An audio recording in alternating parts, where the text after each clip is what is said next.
Well, family members were out here earlier trying to salvage what they could from that fire. We talked to both family members and neighbors here. Two sisters lost their life in this fire. They say it is a heartbreaking, devastating day after that early morning fire. Was some popping, but it was real low. It sounded like gunshots from in the distance. It's a couple of pops, then a little, then it got silent, it's pops. Then my wife heard a boom.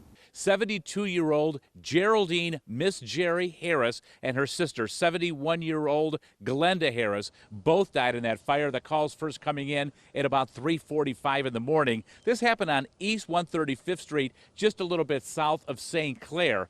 Now, the neighbors next door, they say they heard some popping. They didn't know what it was. The neighbors across the street ran outside. They saw the flames. They called 911, and they talked about what happened next. My granddaughter woke me up, and it was like she was screaming like the house is on fire, the house is on fire, and people are still in it. I'm saying to myself, like, what's the matter? What's the matter? She was like, somebody is still in that house. And I'm like, honey, we tried, but we couldn't get into it. The heat was just so much. By the time I came out here, it was a nice little side. Like that whole front was on fire by then. Yeah, about 3:45 in the morning. Terrible loss. It is. Yes. It is. The community, the family, and everything, you know. So they was great neighbors.